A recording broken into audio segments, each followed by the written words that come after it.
রাত প্রায় 11টা বাজে। বাড়ির উদ্দেশ্যে বাসে উঠেছে ইন্দ্র। বছরের এ সময়টায় তার মনটা প্রফুল্ল থাকে, কারণ অফিস বেশ কিছুদিনের জন্য ছুটি দেয়। এবারও ছুটিতেই সে বাড়ি ফিরছে। বাসে গুটি কয়েক যাত্রী আছে। ইন্দ্র বেশি খুশি থাকলে কথাও একটু বেশিই বলে, সরল মনা কিনা। ওর পাশে এক বয়স্ক লোক বসেছে। ইন্দ্রর হুড়োহুড়ি আর নড়াচড়ায় লোকটা বেশ বিরক্ত হয়। বলি বাবু, অত নড়াচড়া না করলেই কি নয়? এক জায়গায় বসে থাকতে পারেন না? বসছি দাদু, অনেকদিন পর বাড়ি যাবো কিনা মনটা একটু ফুরফুরা গো। তাই নাকি? তা তোমার বাড়ি কোথায় শুনি?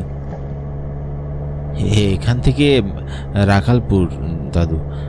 এখান থেকে রাখালপুরের ঘাটেই নামবো, আর ওখান থেকে নৌকা নিয়ে সোজা বাড়ি। কি যে আনন্দ লাগছে, কতদিন পর মায়ের হাতের রান্না খাবো। বৃদ্ধ রাখালপুর নাম শুনে একটু অপ্রস্তুত হয়ে যায়। চোখে মুখে একটু ভয় জমা হয়। একটুখানি স্বাভাবিক হওয়ার চেষ্টা করলে তারপর তিনি বলে,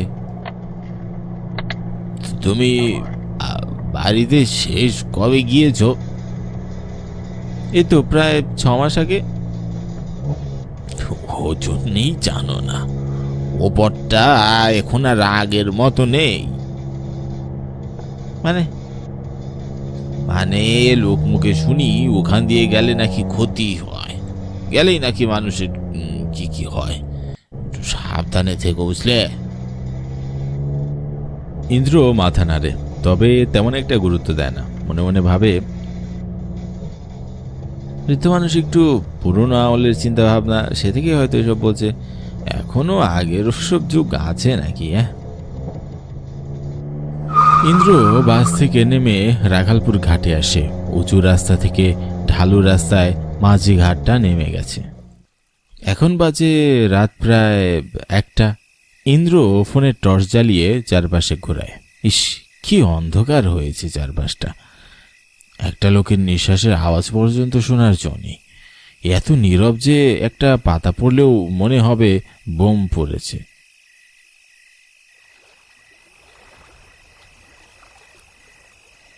ইন্দ্র বেশি অবাক হয় যখন দেখে খেয়াঘাটে একটাও নৌকা নেই। আশ্চর্য, অন্য সময় আসলে তো এখানে অনেক মাছই দেখতে পাওয়া যায়, আজ কেন নেই? কি করে সে এখন বাড়ি যাবে? এত রাতে কই বা থাকবে? এসব ভেবে উচ্ছ্বাসিত ছেলেটির মন খারাপ হয়ে যায়। একপাশে ব্যাগটা নিয়ে বসে পড়ে একটা উঁচু পাথরের উপর।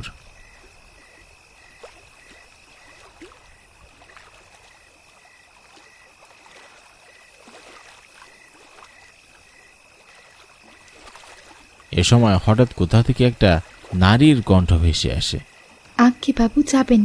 ইন্দ্র চমকে ওঠে, এত রাতে নারীর কণ্ঠ। তারপর সে সামনে তাকায়। একটা মেয়ে নৌকা নিয়ে ঘাটের কিনারে বইটা হাতে দাঁড়িয়ে আছে। আজব তো, একটু আগেও তো মেয়েটি ছিল না, এখন কোথা থেকে এলো? আরে এত রাতে একা একটি মেয়ে এখানে কি করছে? ইন্দ্র থতমত খেয়ে জিজ্ঞাসা করে, আপনি নিয়ে যাবেন? মানে আমি বুঝতে চাইছি, আপনি মাঝি, নৌকা চালাবেন? হ্যাঁ, আমি নিয়ে যাব। আমি মাঝি। কেন, ভয় পাচ্ছেন আমাকে? না, ঠিক অবাক হচ্ছি, খেয়াঘাটে মেয়েরাও তাহলে এত রাত করে? এই যুগে সবই সম্ভব। পেটের পীড়ার জন্য সবই করতে হয় বাবু। এখন আবার রাত বিরাতে আর ছেলে মেয়ের বালাই আছে নাকি? উঠে পড়ুন, দেখে নিন, উঠুন। তা অবশ্য, শহরে ছেলে মেয়ে বলতে কিছুই নেই, সব সমান। ইন্দ্রর এমনিতেই ডর ভয় কম, তাই সে বেশি না ভেবে চট করে নৌকায় উঠে পড়ে। মেয়েটা বৈঠা বাইতে শুরু করে। হ্যালো।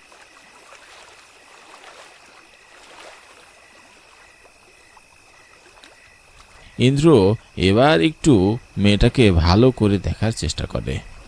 মেয়েটার পরনের 2 খণ্ড পোশাক, যাকে পানসি পিরহান বলে, গলায় হাসুলি মালা, কানে দুল, নাকে নথ বা মাকড়ি, সিঁথিতে সিধাপাতি, হাতে বালা, কোমরে বিছা, হাতের আঙ্গুলে আঙ্গুরি আর খোপায় ফুল বাঁধা।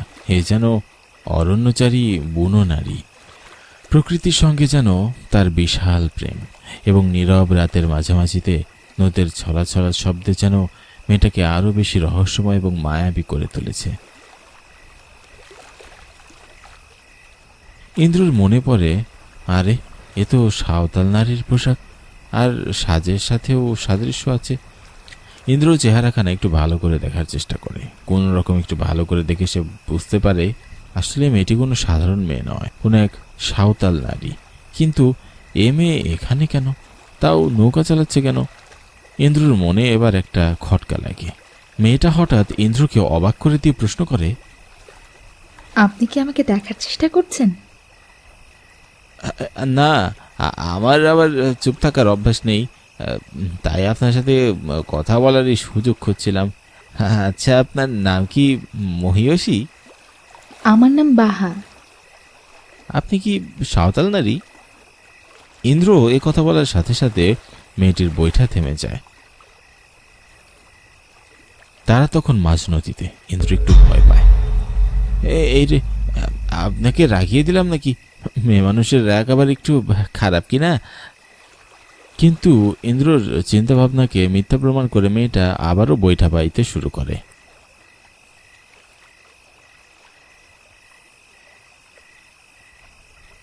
তুমি কি করে বুঝলে?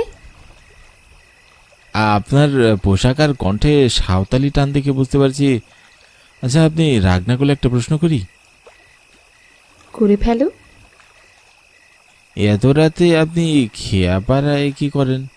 আপনি এই কাজই বা কেন করেন? অন্য কাজ করতে পারেন না? এটা তো আপনার জন্য রিস্কি। রিস্ক? রিস্ক? কি বললে? রিস্ক? হঠাৎ করে মেয়েটার অমন পাগলের মতো অট্টহাসি শুনে ইন্দ্র একটু চমকে ওঠে। মেয়েটা ততক্ষণে বইটা ছেড়ে দিয়েছে, দুই হাত আকাশের দিকে তুলে সে দাঁড়িয়ে পাগলের মতো হাসছে। ইন্দ্র বেশ ভয় পায়। মেয়েটা এবার সরাসরি ইন্দ্রের দিকে তাকায়। তাকে এবার চাঁদের আলোয় পুরোপুরি দেখতে পাওয়া যায়। ইন্দ্রর কলিজাটা কেঁপে ওঠে, কারণ সামনে দাঁড়ানো মেয়েটি এই মুহূর্তে কোনো রক্তে মাংসে করা নারী নয়, বরং বিভৎস এক নারী কঙ্কাল, যার চোয়াল বেয়ে মাংস খুয়ে খুয়ে পড়ছে, চোখ থেকে রক্ত ঝরছে। সে চোখে ক্রোধের আগুন, শরীরের এই সাঁওতালি পোশাকেও রক্তের ছিটে ফোটা লেগে আছে। ইন্দ্র কাঁপতে কাঁপতে জিজ্ঞাসা করে, কে আপনি? আমাকে কেন এখানে এনেছেন? আমি তো আপনার কোনো ক্ষতি করিনি। আমার পিছু লেগেছেন কেন? নারী মূর্তিটা এক ঝটকায় এগিয়ে আসে, তারপর ইন্দ্রর কাছে এসে ইন্দ্রর মুখ বরাবর ঝুঁকে, তারপর বিশ্রী করে হেসে ওঠে, আবারও হাসি বন্ধ করে চিৎকার করে বলে, চুপ, কোনো কথা বলবি না, কোনো কথা বলবি না। তোদের ছেলেতে কোনো বিশ্বাস নেই। আজ আমার মতো এক বাহা, এরপর আরেক বাহা। তোরা কতজনকে এইভাবে খুন করেছিস কে জানে?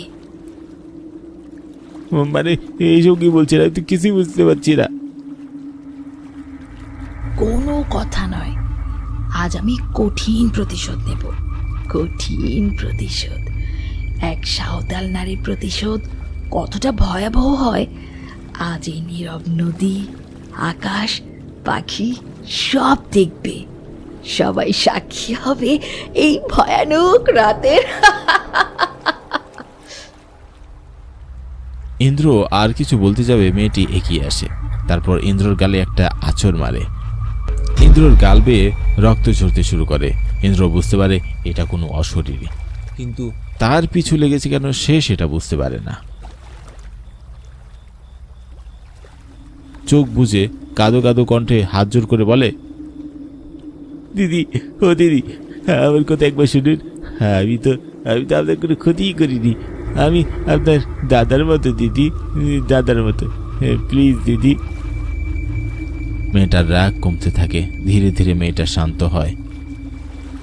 ইন্দ্রকে ছেড়ে নৌকায় বসে পড়ে, তারপর হু হু করে হাঁটু গেড়ে মুখ লুকিয়ে এসে কাঁদতে থাকে। দিদি, আমাকে বলো, আমি তোমার সাহায্য করব। মেয়েটা নৌকার পাটাতনের নিচটা দেখিয়ে দেয়। এইটা খোলো। ইন্দ্র পাটাতনটা খুলতেই চমকে ওঠে।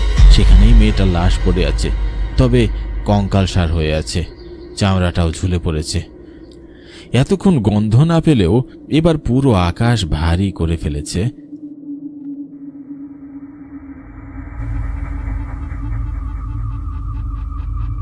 মেয়েটার শরীরে কাটা দাগ আছে স্পষ্ট, ছুরি দিয়ে গলা কাটা। কি বিভৎস রকম করে মেরেছে। মেয়েটা বলতে থাকে, 3-5 আগে আমি এই পথে রায়পুর যাওয়ার জন্য আসি। সেদিন রাত বেশি হয়নি, 11টা হবে। এখানে 3-4 জন মাঝি ছিল, ওদের আমি চিনি না। নাম যতটা মনে আছে, হারান, আদি, অজয়। আমি একজনের নৌকায় উঠি, কিন্তু আশ্চর্য, ওরা বাকি 2 মাঝিও সেই একই নৌকায় উঠে পড়ে। আমার একটু ভয় ভয় করে। ওদের মধ্যে কেমন যেন চোখাচোখি কানাঘুষি চলছিল। ব্যাপারটা আমার আর ভালো লাগলো না। আমি নেমে যেতে চাইলাম, কিন্তু ওরা আর আমাকে নামতে দিল না। ওরা একজন নৌকা চালিয়ে দূরে নিয়ে গেল, আর বাকি 2 জন। এই বলে মেয়েটা আবারও কান্না করতে শুরু করে। মায়া ভরা কণ্ঠে জিজ্ঞাসা করে, তারপর? ওরা আমাকে জোর করে ধর্ষণ করলো, আর এরপর এখানেই খুন করে এই নৌকার নিচে রেখে দিল। সেই থেকে সকলে জানে আমি আর নেই। এরপর এই পথে যতজন আসে, আমি তাদেরকে আমার কথা জানানোর চেষ্টা করি, কিন্তু কেউ কখনো সাহস করে আমার নৌকায় ওঠে না। সবাই ভয় পেয়ে চলে যায়। এখন তো মাঝিরাও পর্যন্ত এখানে আসে না। তারপর তুমি আসলে, তারপর এই তো। ওর যেন হাত পা ভেঙে যেতে চাইছে। ইন্দ্র কল্পনায় করেনি সাঁওতাল নারীর এমন হৃদয় বিদারক কাহিনীর সাক্ষী সে হবে। তুমি চিৎকার করনি? কেউ শুনিনি? করেছি, খুব চিৎকার করেছি। জানো, ওরা তো ধর্ষণ করলো, পারতো আমার জানটা ভিক্ষা করতে। কত হাত ছোট করেছি, আমার সেইটুকু সহানুভূতিও দেখালো না। আমায় গলা টিপে গলার হাড় ভেঙে ওরা আমায় মারলো। শেষে ওদের মন শান্ত হলো না। ওরা গলার ছুরি চালিয়ে আমার মৃত্যু নিশ্চিত করলো।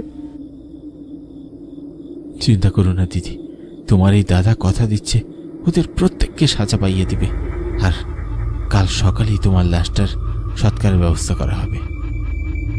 তুমি বিপদে পড়বে না তো দাদা? আর আমাকে ক্ষমা করো। রাগে দুঃখে তোমার উপর চওড়াও হয়েছিলাম। দাদা ডেকেছ যে, আবার ক্ষমা কিসের? ওসব থাক, আমার জন্য চিন্তা করো না, কোনো বিপদ হবে না দিদি। রাখে হরি মারে কে, সত্যের জিদ ঠেকায় কে? বাহারের চোখ থেকে হয়তো পানি পড়ছে, কিন্তু মেয়েটা ভালো করে কাঁদতেও পারছে না, অশরীরী যে। তবে তার চোখে আশার আলো ঝিকমিক করছে, বিচার পাবার আশা।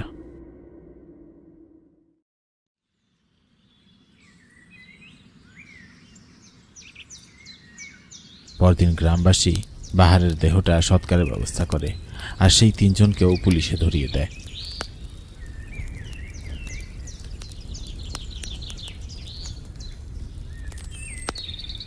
ইন্দ্র সৎকার করে বাড়ি ফিরছিল।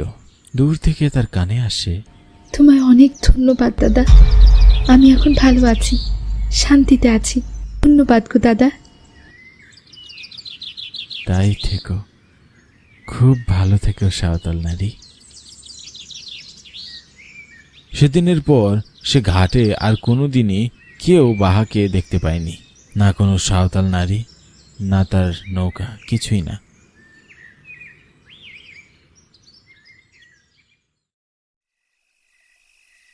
এই 1 মাস হবে অশিরদা এই গ্রামে একটি সন্দেশের দোকান দিয়েছে। এর আগে এই গ্রামে কোথাও সন্দেশ পাওয়া যেত না বললেই চলে। গ্রামে একটি হাটবারে মাঝে মধ্যে পাওয়া গেলেও যেত, তবে সেটিও সবসময় নয়। কিন্তু হঠাৎ করে সন্দেশের দোকান দেওয়ায় একটি বেশ মুখরোচক খাবার হয়ে উঠেছে। তবে অশিরদার বুদ্ধি আছে মানতেই হবে। এই সন্দেশের দোকান দেওয়ার বুদ্ধিটা সত্যি অভিনব। গ্রামে প্রথম প্রথম এত সুস্বাদু সন্দেশ খেয়ে সকলেই কিন্তু বেশ সন্তুষ্ট। আর ওদিকে অশিরদার বেচা কিনাও বেশ দুর্দান্ত চলছে। তবে দিন দিন যেন বেড়েই চলেছে, কমছে না। প্রতিদিন সকাল থেকে সন্ধ্যা অবধি জমজমাট ভিড় লেগেই থাকে। রাতেও কম বেশি বেচা কেনা হয়, তাই সেই রাত 12টা পর্যন্ত প্রত্যেকটা দিন দোকান সে খুলে রাখে। তবে 30 দিনেই যে তাদের জীবনের মোড় খুলে গেল, কদিন আগ পর্যন্ত 3 বেলা ভাতও জুটত না। তাই সে পরিকল্পনা করে সকলের কাছ থেকে ধার দেনা করে এই দোকান খুলে। দোকান দেওয়ার পরপর ধার দেনা সত্য হলই জীবনের মোড়টাও যেন তাদের ঘুরে গেল। কোনো অভাবই আর রইল না, সুখে শান্তিতে বসবাস করছে।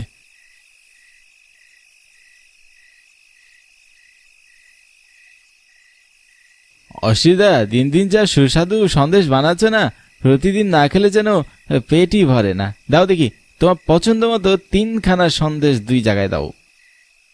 একটু বসো গো তোমরা, আমি এক্ষুনি এনে দিচ্ছি। আহা, আর তস হয়েছে না, তাড়াতাড়ি দাও গো। আরে এত ব্যস্ত হচ্ছিস কেন? আরে বস, গল্প করি। আর অশিরদার সন্দেশগুলো আনছে তো। তাও বেশি ঠিক, তবে অশিরদার দোকানে আসলে যে আর বসতে ইচ্ছা করে না, মনটা শুধু খাই খাই করে। তা যা বলেছিস।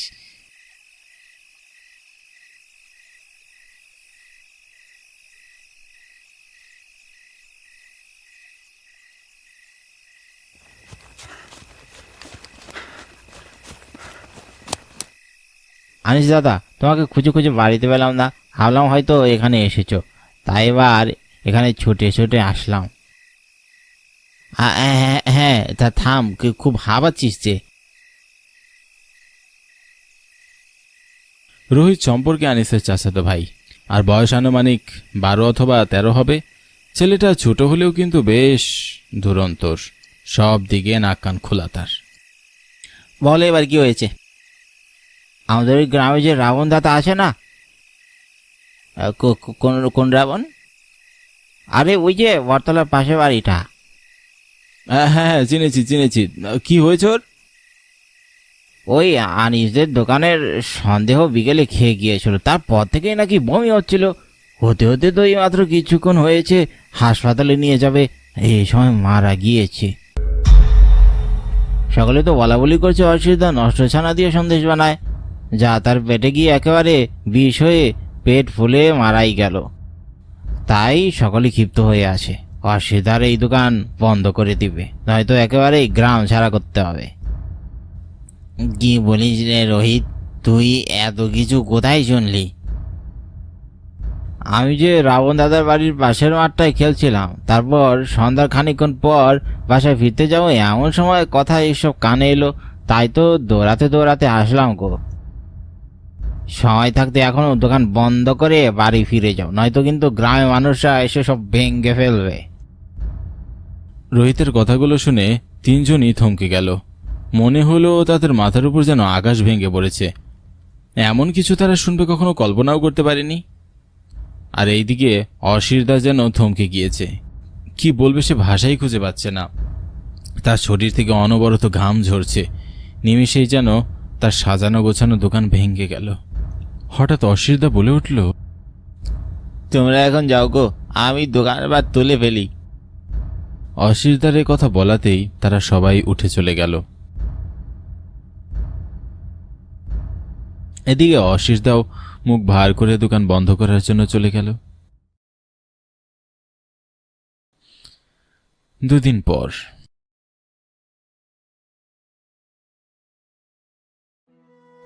লোভে পড়ে এমন একটা কাজ করলাম যে এখন আর দোকানটাই খুলতে পারছি না। কিভাবে যে আমার বাকি দিনগুলো কাটবে কে জানে। এজন্যই কথাই আছে, লোভে পাপ আর পাবে মৃত্যু। সেই কথাটা আমি ভুলেই গিয়েছিলাম। অশিরদার কৃতকর্মের জন্য বেশ লজ্জিত, সাথে বেশ অনুতপ্ত। কিন্তু কি করার, পরিস্থিতি যে এখন তার অনুকূলের বাইরে। গ্রামের সকলেই তার উপর ক্ষিপ্ত। এদিকে 2 দিন হয়ে যাচ্ছে তার রোজগারের কোনো গতি নেই, কোনো কাজও নেই। এইভাবে চললে তো আর চলবে না তার। এইসব নিয়ে ভাবতে ভাবতে তার কপালে ভাঁজ পড়ে গিয়েছে, আর রাতের ঘুমটাও যেন আর ঠিক মতো হচ্ছে না। তবে বেশ কিছুক্ষণ সে বিছানায় শুয়ে শুয়ে তাকিয়ে থাকতে থাকতে কখন যে ঘুমিয়ে পড়েছে সে নিজেও বুঝতে পারেনি।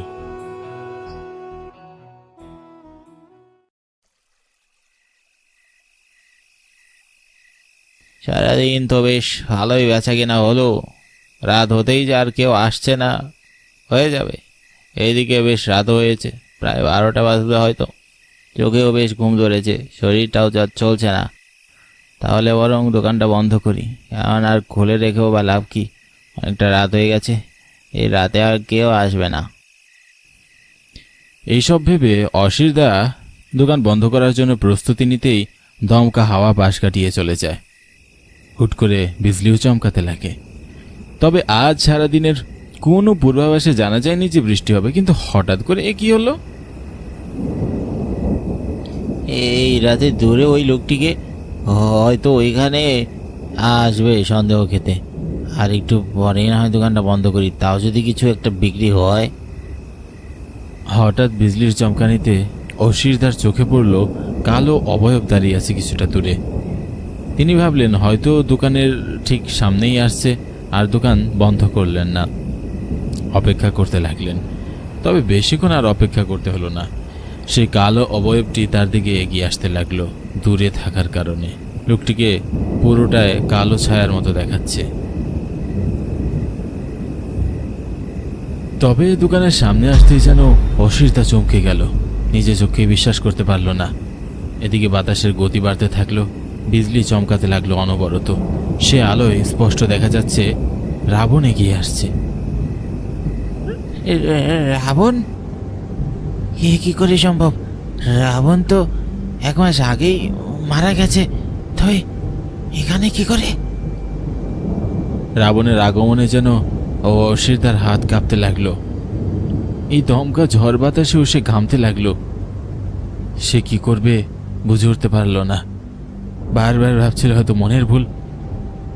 তাই সে দোকানের ভিতর থেকে বেরিয়ে এগিয়ে দেখার চেষ্টা করে, কিন্তু না, সে ভুল দেখছে না। ক্রমশ তার দিকে রাবণ এগিয়ে আসছে।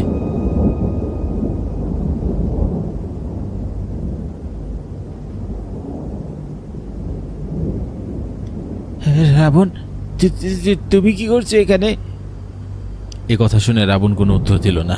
সে চুপচাপ নির্বাক ভঙ্গিতে দাঁড়িয়ে থাকল। কিন্তু অশিরদা যেন কিছুতেই শান্ত হতে পারছে না।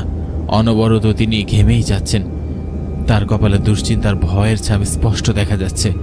তার পুরো শরীর থরথর করে কাঁপছে।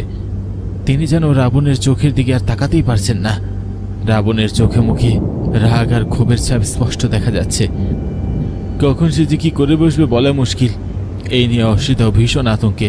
তিনি যে ছুটে পালিয়ে যাবেন এই শক্তিটাও তিনি পাচ্ছেন না। নিশ্চুপভাবে দুজনের দাঁড়িয়ে থাকা যেন এক ভয়ঙ্কর কিছুর পূর্বাভাস দিচ্ছিল। ঠিক এ সময় অশিরদা আবার বলে উঠল, রাবণ, তুমি এখানে কি করছো? তুমি তো মারা গিয়েছো কিছুদিন আগে। অশিরদার মুখ থেকে এ কথা শুনে যেন রাবণের মুখের জবান খুলেছে। সে অতি ক্ষোভে বলে উঠল, আমি মারা গিয়েছি নাকি তুই আমাকে মেরে ফেলেছিস? কোনটা? না না, আমি তো মারিনি। তাহলে কে মেরেছে বল? আমাকে ক্ষমা করে দাও, আমি লোভে পড়ে এসব করেছিলাম, আর কখনো এমন হবে না, ক্ষমা করে দাও। এটি তুই সামান্য ভুল করেছিস? হ্যাঁ, এই ভুলের কখনো কোনো ক্ষমা হয় না, শুধুমাত্র মৃত্যুর বদলে মৃত্যু হয়। একথা বলেই রাবণ নিজেকে আর ঠিক রাখতে পারল না। সে তার মৃত্যুর প্রতিশোধ নেওয়ার জন্য অশিরদাকে এক হাতে তুলে গলা উঁচু করে ধরল। আর অশিরদার গলায় চাপ লেগে সে আর কিছু বলতে পারছিল না। তিনি অনবরত ছটফট করতে লাগলো বাঁচার জন্য। তার ফাঁস লাগানো গলায় খুব কষ্টে স্বর বের করতে করতে সে বলল, আমাকে মাফ করে দাও, দয়া করে, আমি আমি আরো ভুল বুঝতে পেরেছি। এমন ভুল আর কখনো করবো না, দয়া করে ছেড়ে দাও, আমার যে বেশ কষ্ট হচ্ছে গো, ছেড়ে দাও আমাকে, আমাকে আর মেরো না, তোমার পায়ে পড়ছি। একথা শোনা মাত্রই রাবণ ছিটকে ফেলে দেয় ওকে। ঠিক এ সময় তার ঘুম ভেঙে সে বিছানায় এক লাফে উঠে বসে। তার শরীর যেন এখনো থরথর করে কাঁপছে, চোখ দুটো বড় হয়ে আছে। তাকে দেখেই বোঝা যাচ্ছে সে ভীষণ ভয় পেয়ে গিয়েছে। বারবার আশেপাশে তাকিয়ে দেখার চেষ্টা করছে কেউ আছে কিনা, তবে আশেপাশে কেউ নেই, পুরো ঘর অন্ধকার। ঠিক তখনই তার কানে আসলো দরজায় কেউ জোরে জোরে ঠকঠক করছে। তবে এত রাতে কারো তো দরজায় ধাক্কানোর কথা নয়। তার কেন যেন বেশ ভয় হতে লাগলো, কিছুতেই দরজা খুলতে ইচ্ছা করলো না। কিন্তু ওইদিকে দরজা অনবরত ঠকঠক শব্দ ভেসেই আসছে। কি করবে বুঝে উঠতে পারছে না সে, তবে মনটাও সায় দিচ্ছে না। বুকের ভিতর কেন জানি খচখচ করছে। সে তারপরেও বিছানা থেকে নেমে এক পা দুপা করে এগোচ্ছে। বারবার ঘরের চারকোনায় সে একবার হলেও দেখে নিচ্ছে, কিন্তু পুরো ঘর একদম অন্ধকার। সে আস্তে আস্তে দরজাটি খুলল।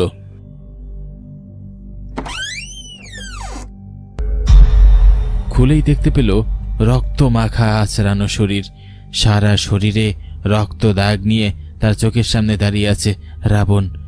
চোখ দুটো লাল টকটকে, মুখে এক বিশ্রী ভয়ঙ্কর হাসি। ভয় পেয়েছিস?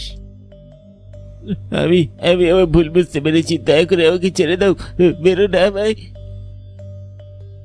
লোভে পাপ, পাপে মৃত্যু, আর তুই যে ভুল করেছিস তোকে মরতেই হবে।